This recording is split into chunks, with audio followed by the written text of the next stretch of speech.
posso clamar, pela fé posso enxergar. Muito bom dia, o programa Restaurando Vidas começa agora para levar até você uma palavra de fé, esperança e amor. As pessoas hoje se preocupam muito como se devem vestir, como devem se portar diante das pessoas, algumas até entram numa escola de boas maneiras, as pessoas querem deixar uma boa impressão. Isso é natural, cada pessoa ele tem um desejo de chegar e impactar. Mas como Jesus procedia? Qual era o testemunho, qual era a vida de Jesus? A palavra do Senhor em Efésios capítulo 5, versículos 1 e 2 diz: Sede, pois, imitadores de Deus como filhos amados, e andai em amor como também Cristo nos amou e se entregou a si mesmo por nós. Interessante que Jesus Cristo veio a esse mundo, caminhou por esse mundo e o maior legado que ele deixou foi amor. Jesus Cristo amava as pessoas, andava de maneira simples, mas andava com compaixão no seu coração, com misericórdia no seu coração, e ele realmente cativava as multidões. E ele foi até o ponto mais forte do seu amor, onde deu a sua vida para que nós nascêssemos de novo em Cristo Jesus. Andar em amor deveria ser o principal desejo do seu coração, do meu coração. Nós precisamos chegar aos locais e deixar resplandecer a graça do Senhor que abunda em nossas vidas.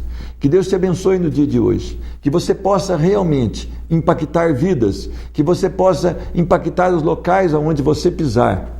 Não porque a sua roupa é a melhor, não porque o seu português é corretíssimo, não porque você tem um grau de escolaridade muito acima das pessoas, mas porque você ama. E quando você ama, você aprende a olhar as necessidades das outras pessoas em primeiro lugar. Que Deus te abençoe. Sedes imitadores de Cristo. Esta é a palavra para você começar um ótimo dia na presença do Senhor. Eu quero conversar hoje com o Mário Francisco. Mário Francisco, ele teve uma infância muito difícil, onde as pessoas olhavam para ele e falavam: olha, não há solução para você. Você não tem jeito na sua vida, mas Deus é aquele que levanta, Deus é aquele que coloca sobre uma rocha. Vamos passar então a essa entrevista? Posso clamar,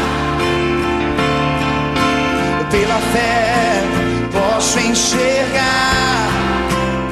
É um grande privilégio receber hoje no programa Restaurando Vidas o meu irmão em Cristo e pastor Mário Francisco Diniz de Oliveira. A paz do Senhor, seja bem-vindo, pastor. A paz do Senhor Jesus, é um grande privilégio nós podermos estar aqui para compartilhar o nome do Senhor Jesus. Pastor, hoje está pastoreando em Campestre, né? Com certeza, já estamos lá agora em agosto, a igreja vai fazer 5 anos. 5 anos, mas o pastor, ele não nasceu em Campestre? Não, eu sou nascido em Poços de Caldas, e sempre morei aqui em Poços, tive comércios aqui, fábrica. O senhor veio de uma família rica, como é que foi esse começo dessa vida, pastor? É o contrário, né? Uma vida muito sofrida, só eu e minha mãe, sou filho único, não tenho irmãos, né?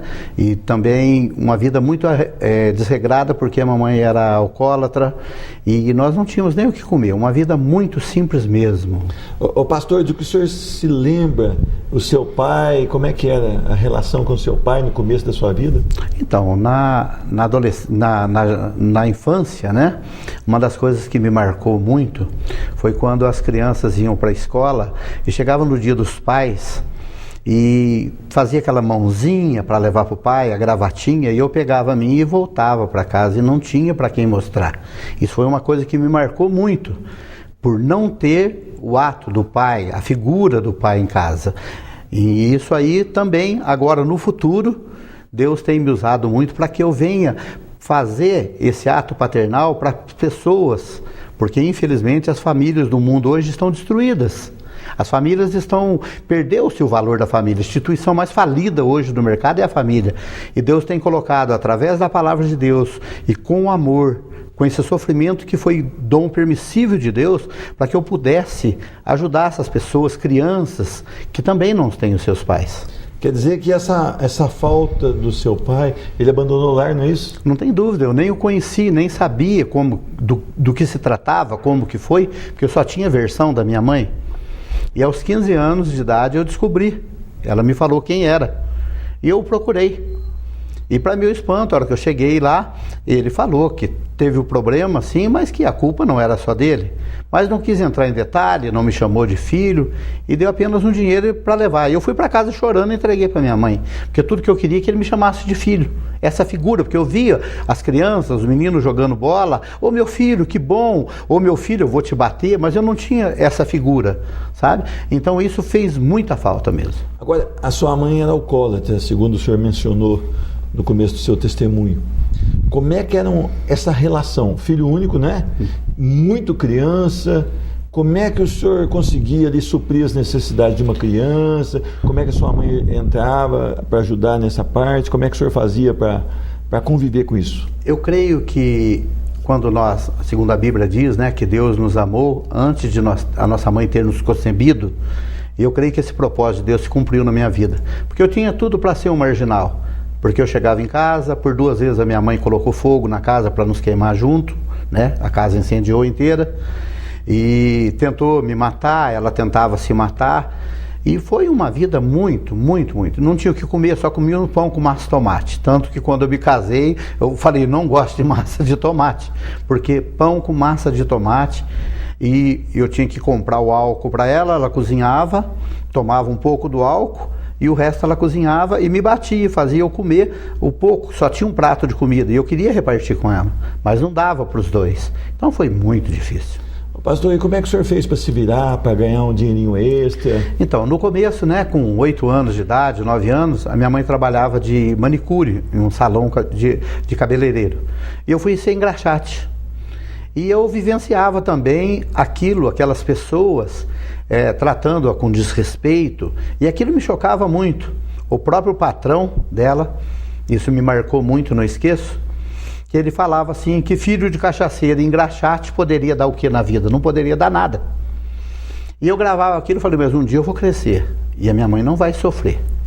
E através disso eu comecei a 10, 12, 14 anos, aqui em Poços de Caldas. Naquele tempo o casamento estava em ênfase, né, que hoje, infelizmente, este valor já está perdendo o valor, e chegava muito casais de lua de mel, e eu corria atrás com a bicicletinha, levava para ensinar passeio, para comprar doce, para fazer aquilo e tal, e eu ganhava esse dinheiro e levava esse dinheiro para casa, para muitas das vezes que ela não trabalhava a semana inteira alcoolizada, e eu sustentava a casa, sem irmão, sem família, sem nada, porque a família é uma família muito pequena, e a família se distanciou também. Os poucos que tinham, eu nunca conheci primo, essas coisas, eu nunca tive esse valor de família.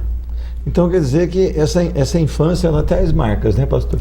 E se o senhor não buscar recuperar, o senhor se torna uma pessoa amarga, né? Não tem dúvida. Ao longo dessa vida, e eu fui aprendendo nesse meio de comunicação, de compra, de venda, de levar casais para um hotel, eu fui pegando assim uma desenvoltura, uma abertura para venda, e eu fui ser vendedor. E dei muito certo para ser vendedor. O senhor começou a trabalhar com vendas com quantos anos? Com 19 anos, um dia eu numa mesa de sinuca, né? E eu não tinha estudo, só tinha até então a 6ª série ginasial de hoje. O senhor não tinha estudo, não tinha Jesus e não tinha uma família que lhe nada, não tinha nada que presta, né? Mas Deus tinha um propósito. Fui experimentar fumar maconha, vomitei 2 dias, não deu certo. Comprei uma cigarro, não deu certo. Bebi, não deu certo. Quer dizer, Deus não permitiu que desse certo. Glória a Deus. Glória a Deus por isso. E aí eu tô nesse ambiente de sinuca, olha, de jogo, e eu falando muito em volta da mesa de jogo, tinha um rapaz que falou para mim. Deus usou um rapaz lá, falou, o tanto que você fala, você tem que ser vendedor. Eu falei, arruma um serviço de vendedor para mim e eu vou ser vendedor. Ele falou, eu vi uma placa de vendedor na rua Barão do Campo Místico que tem ali. E de fato tinha sido verdade. E eu fui lá em casa, troquei de roupa e fui lá procurar o serviço. Estava lá, precisa-se de vendedor. E eu entrei, me apresentei, moço novo, 19, 20 anos, e eu já tinha carta. Porque naquela época a gente dirigiu o carro dos casais, vou colocar ali para lavar, para trazer. E eu peguei e me apresentei como vendedor. Ele falou, você tem prática? Eu falei, tenho. Ele falou para mim, então vende essa calça aqui para mim. Era uma indústria de jeans. vende essa calça. Eu peguei a calça e comecei a vender para ele a calça. Ele falou, tá passado no teste. Falou, você tem carro? Eu falei, tenho. Mas que carro? Tinha nem o que comer, como é que tem carro? Primeiro ele falou, precisa ter carro. Eu falei, eu tenho carro. E não tinha nada. Ele falou, então o emprego está arrumado. Eu falei, mas só que o rapaz já tinha me falado. Falou, você tem que pedir ajuda de custo, porque a pessoa vai te dar o dinheiro durante a semana, para você viajar, pôr a gasolina, tudo. Eu falei, eu preciso assim. Falou, não, já tem uma relaçãozinha de clientes, alguma coisa e tal. Segunda-feira você pode começar. Eu voltei pro rapaz e falei para ele, e agora? O moço me contratou, só que eu não tenho carro. Ele falou assim, ó, agora você tem que tentar arrumar alguém que te venda um carro a prazo, ou alguém que financie um carro para você, que tempo não se falava quase em financiamento. Pastor, só para entender aqui. Sim. O senhor não tinha o carro, mas o senhor mentiu ali na ousadia, Menti, né? Na ousadia. Na ousadia, bem lembrando que o senhor não tinha Jesus. Não né? tinha, o senhor com não certeza. Conhecia o Senhor Jesus. Sim. E o senhor, então, fez um projeto ousado ali. Foi para a luta. Foi uma coisa de louco. Voltei, aí eu conheci um rapaz que frequentava o salão, que eu já conhecia ele por agiota. Ele era um agiota, aqueles que emprestavam dinheiro. E eu atravessei a rua, de frente a esse salão que a minha mãe trabalhava, e eu fui lá, esse senhor estava sentado, e eu falei para ele, olha, eu arrumei um serviço, e eu vou ganhar muito dinheiro nesse serviço. E eu preciso que o senhor financie um carro para mim, e o senhor vai financiar um carro para mim, e eu vou dar a metade do que eu ganho, que seria 10%, e o moço falou, menti para ele também, falou que o meu salário vai ser, vamos pensar em termos do dia de hoje, meu salário vai ser uns 5 mil, e eu vou te dar metade do meu salário. Ele falou, mas qual a garantia que eu tenho disso? Falei, o carro fica no seu nome, e se eu não pagar o senhor no primeiro mês, o senhor toma o carro para trás. A garantia total, o senhor tem. E aí ele pegou. E ele topou. E coisa comprou impressionante. O carro. Sem me conhecer, se falar no dia de hoje, não existe. E o senhor foi trabalhar? Comprei o carro. Ele falou, então pode olhar o carro. E eu fui na esquina onde é que as pessoas mexiam com o carro, na rua São Paulo, com a Assis ali, chamava Esquina dos Picareta. Fui lá, achei um Fusca azul muito bonito, trouxe o Fusca para ele olhar, ele discutiu sobre o preço e tal, e comprou o carro. Falou, deixa o recibo aqui comigo, faz um... Aí fez tipo de um contrato para mim pagar ele, para me pagar, o moço na época. E aí ficou marcado tudo para segunda-feira. E aí bateu o medo. A hora que eu chego em casa, minha mãe já vem e me bate em mim. Com 18, 19 anos de idade, bate em mim. Onde você arrumou o carro? Onde você arrumou o carro? Eu tinha roubado o carro. Como é que o menino sai que não tem uma bicicleta? Sai e volta com o carro. Aí expliquei todo o processo para ela. Ah, então tá bom, glória a Deus, né? Aí saímos. Na segunda-feira eles me deram uma relação da clientela. E eu falei, se eu não vender, eu vou lá e devolvo o carro. Pô, não tem nada a perder. E conseguiu vender? Só que o dinheiro que a pessoa me deu não dava nem para ir, muito perto só, porque eles também estavam numa empresa passando dificuldade e o produto deles era muito ruim. E deram a relação de lojas muito fracas, muito ruins mesmo, pessoas simples. Mas no primeiro cliente que eu cheguei, pastor Pedro, aconteceu o seguinte, é tudo Deus. Deus quando quer ter um projeto, ele tem um projeto e ele termina o projeto dele, o propósito de Deus. Ela falou uma coisa, a tua roupa, a hora que eu cheguei no primeiro cliente, ela falou uma coisa para mim, a tua roupa é muito ruim, mas é muito boa para vender para pessoa bem pobrezinha, porque ela é baratinha. E comprou? E comprou. No que eu cheguei no segundo cliente que ele não quis comprar, não, essa firma vendeu, deu problema, eu falei, mas a minha roupa é ruim, mas é muito baratinho, para o senhor vender para pessoa pobrezinha, ó, beleza. E esse argumento foi indo e começou, e transcorreu esta semana, e eu voltei com os pedidos, não sabendo se aquilo era bom, que eu não tinha parâmetro, se era ruim. A hora que eu entreguei os pedidos para o homem ficou louco. Aí você foi bem sucedido. Fui muito bem sucedido. Agora continuava sem Jesus. Continuava sem Jesus. Pastor, alguém falava de Jesus para o senhor nesse tempo? Não, nunca. Nunca na vida. Não foi. Nunca foi uma pessoa abordada e falada? Nada. Nunca tive essa oportunidade. A mamãe veio E a sua vida foi crescendo financeiramente, mas o vazio continuava? Continuava. E aí foi crescendo muito rápido. Porque ao longo de 2 ou 3 anos, eu já comecei a pegar outra empresa para trabalhar, deixei dessa empresa, comecei a pegar outra empresa, e ao 3º ano meu de vendedor, eu volto para fazer uma visita nessa empresa, a empresa tinha acabado de quebrar. E só estava a gerente lá dentro com 2 ou 3 máquinas, eu falei para ela, vamos começar a confeccionar. Eu vou comprar uns panos e você vai fazer para mim, que hoje é chamado por facção.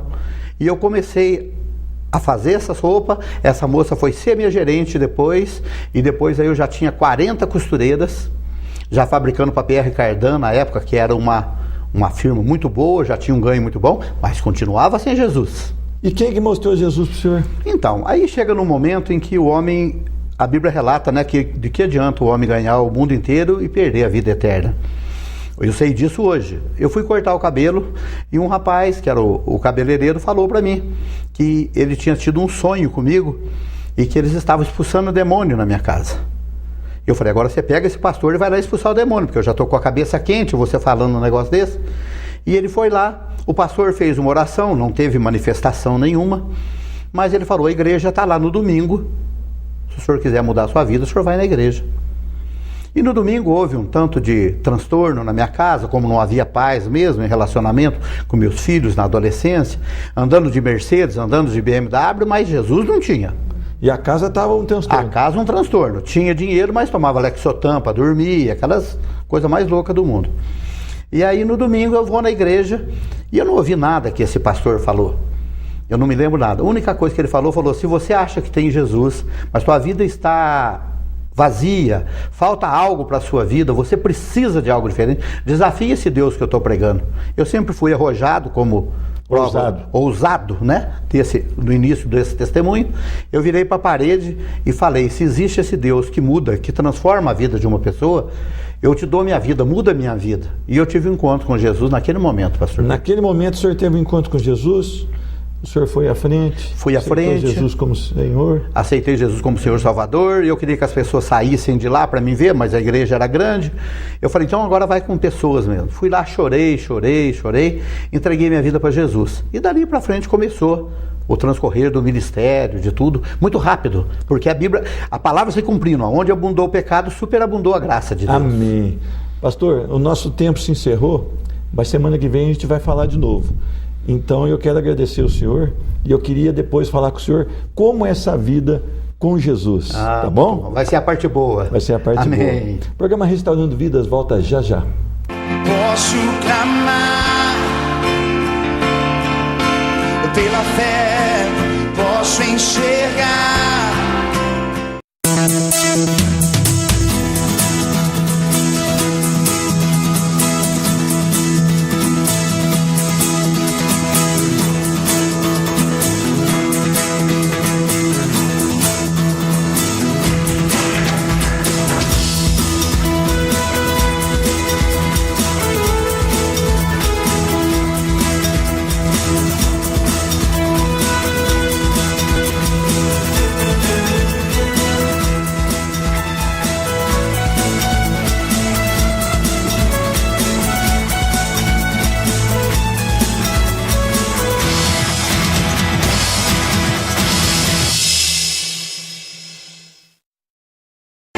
Posso clamar pela fé, posso enxergar. Eu quero falar hoje sobre passando por tribulações e se mantendo fiéis ao Senhor. As tribulações, muitas vezes, elas fazem com que nós deixemos de buscar a Deus. Muitas vezes pode passar no seu coração de ficar bravo com o Senhor, de não querer mais servi-lo, de achar que a culpa é do Senhor sobre os seus problemas. Isso pode chegar em algum momento a passar no seu coração.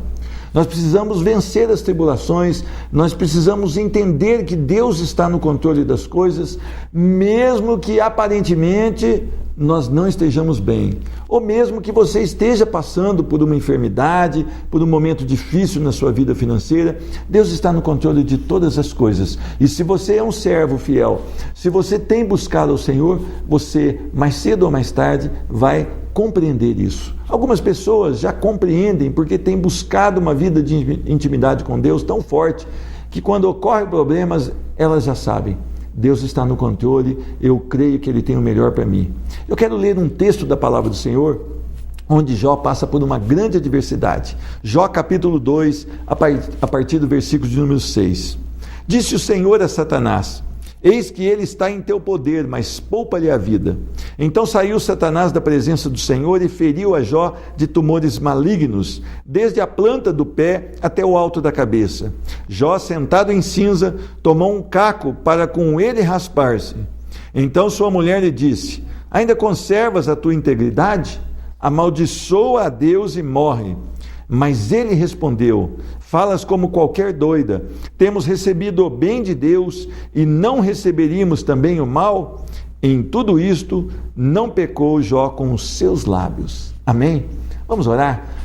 Senhor Deus, muito obrigado pelo privilégio que temos de mais uma vez estar diante da Tua perfeita palavra. A Tua palavra, Senhor Deus, ela vem para refrigerar a nossa alma, ela vem para curar a nossa vida e ela vem para restabelecer a direção, Senhor, que devemos caminhar. Em nome do Senhor Jesus, abençoa essa pessoa que está assistindo o programa Restaurando Vidas. Eu não a conheço, mas Tu a conheces porque Tu a formou. Faz um milagre na vida dela hoje, que ela possa realmente ter prazer na palavra de Deus. Em nome de Jesus, amém. As pessoas pensam que enfermidade é só para quem é pecador, que enfermidade é só para quem não conhece a Deus ou para quem não frequenta uma igreja. A enfermidade, os problemas financeiros são só para quem não tem uma religião. As pessoas pensam isso. Muitas vezes morre algum filho de uma pessoa e fala, olha, ela deve estar em pecado porque seu filho morreu. Não, as coisas acontecem e Deus tem propósito em cada uma delas. Diz a palavra do Senhor que Jó era um homem íntegro, reto, temente a Deus e que se desviava do mal. Jó era um homem que andava na presença de Deus. Jó era um homem muito rico, mais rico do Oriente. Jó tinha 10 filhos, sendo 7 homens e 3 mulheres. Um dia Jó perdeu toda a sua posse financeira. O diabo tirou, com permissão de Deus, toda a sua posse, porque o diabo falou para Deus assim, olha, se deixar eu tocar nos bens de Jó, porque o Senhor cercou ele de muitos bens, eu tenho certeza que ele vai negar a ti. O Senhor permitiu, permissão do Senhor, então Jó tocou não só nas coisas materiais de Jó, mas levou e matou os 10 filhos de Jó. Capítulo 1 de Jó. Capítulo 2 diz que o diabo volta à presença de Deus e diz assim, olha, é porque não tocou na pele, porque o dia que deixar tocar na pele, Jó vai negar o teu nome. O Senhor então permitiu que Jó tocasse. Que o diabo tocasse na pele de Jó, colocasse uma enfermidade. Diz a palavra que Jó então ficou cheio de tumores malignos, da planta dos pés ao alto da cabeça. Diz a palavra que Jó estava tão ruim que teve que se coçar com cacos de telha. E a mulher de Jó então manda amaldiçoar o seu Deus e morrer. Jó fala, olha, você é doida, mulher. Aceitei do Senhor o bem, ganhamos o bem do Senhor, não aceitaríamos porventura o mal? Louvado seja o nome do Senhor. A palavra de Deus vem trazer consolo para você que está passando por tribulações. A palavra de Deus vem trazer hoje um refrigério para a sua alma, você que está atravessando um vale, talvez na sua vida financeira, talvez na sua vida emocional, talvez no seu casamento, com os seus filhos, na sua empresa. Eu não sei o que está passando no seu coração, mas é um tempo de tribulação para a sua vida e é um tempo de você aprender com Jó. Jó não deixa de ser fiel a Deus porque as coisas estão no momento difícil. Jó continua sendo fiel a Deus. A palavra de Deus diz que Jó ficou num estado lastimável, diz que o hálito de Jó cheirava podre, diz que Jó tinha um momento tão duro que os amigos dele ficaram de longe lamentando e ali chorando pela vida de Jó. E é interessante isso. Quantas vezes nós estamos num problema difícil e achamos que Deus não está olhando para nós. Nesse caso aqui, Deus permitiu que acontecesse na vida de Jó. E muitas vezes a gente fica atribuindo as coisas somente ao demônio, somente ao inimigo das nossas almas. Nós temos que tomar cuidado quando abrirmos as nossas bocas e temos que tomar cuidado quando começarmos a pensar e a conjecturar a respeito disso. Deus é tremendo em todas as coisas, ainda que aparentemente eu estou sozinho. Deus está comigo em cada momento. Diz a palavra, Jó sentado em cinza, tomou um caco para com ele raspar-se. A situação daquele homem que era rico, que era abastado, que era um homem de integridade, que era um homem que tinha filhos maravilhosos, um homem que intercedia por seus filhos, agora um homem que tem que se coçar com cacos de telha, sem dinheiro, sem os filhos, um homem sozinho. Por que Jó não negou ao Deus que ele servia? Porque o compromisso de Jó com Deus estava acima das coisas materiais e acima das coisas físicas. Jó amava mais a Deus do que a si mesmo. Nós encontramos hoje com muitas pessoas que se declaram cristãs, mas são cristãs enquanto tudo lhe vai bem, enquanto o seu salário está bom, enquanto a sua saúde está boa, enquanto o seu casamento está indo bem. Mas nós precisamos de homens e mulheres cheios do Espírito Santo que jamais neguem o Senhor, ainda que aparentemente as coisas lhe vão mal. Está faltando esse tipo de pessoa no mundo de hoje para impactar vidas, para declarar que vale a pena andar com Jesus. Muitas vezes você encontra com uma pessoa que se diz cristão, uma pessoa que está dentro da igreja, que faz campanha de oração, e você encontra com ela na rua Assis Figueiredo e pergunta: como vai sua vida? E ela fala: a minha vida está mal, estou passando enfermidade, estou passando problema no casamento, está tudo ruim na minha casa. Que testemunho foi esse? Que testemunho que ela serve a Deus foi esse? Porque nós temos que falar: olha, eu estou passando por um vale, mas Deus é o Senhor da minha vida, e no tempo certo Ele vai mandar o livramento, Ele vai mandar o escape para a minha vida. Eu creio no poder de Deus. Jó, ele estava aqui num estado de miséria, raspando-se com cacos de telha, e a mulher dele ainda vem com uma palavra maligna sobre ele: amaldiçoa teu Deus e morre. Por que conservas a tua integridade? Jó perdeu tudo, mas não perdeu caráter, não perdeu integridade. Ele continuava servindo a Deus, ainda que o seu corpo estava se deteriorando. Quantas pessoas às vezes pegam aí uma simples enfermidade e já estão blasfemando contra Deus? Eu conheço pessoas que estão no hospital num tratamento oncológico muito difícil, muito duro, e às vezes eu vou lá levar uma palavra para elas no leito de oncologia, e elas é que me dão a palavra: olha, eu tenho um câncer, o médico diz que eu tenho poucos dias de vida, mas Deus está preparando uma morada, e se eu não conseguir, e se Ele não me livrar desse tempo de enfermidade, eu vou morar na glória celestial. Isso é um testemunho como de Jó. Inteireza de coração, integridade. Diz a palavra que o Senhor, que Jó então, ele chega para a mulher dele e fala: fala como uma doida. Como eu vou atribuir mal ao meu Deus? Temos recebido o bem de Deus e não receberíamos também o mal? E Jó não pecou contra Deus.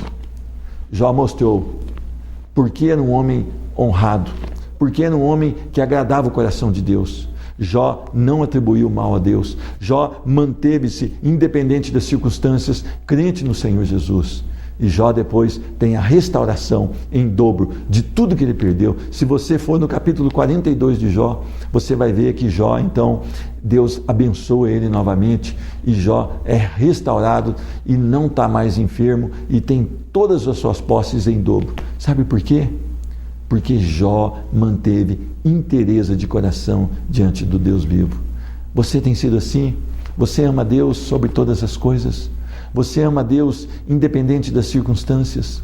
Você anda a Deus independente das tribulações da sua vida e da sua casa? Tribulações todos nós temos, inclusive Jó, que era um homem muito reto diante de Deus.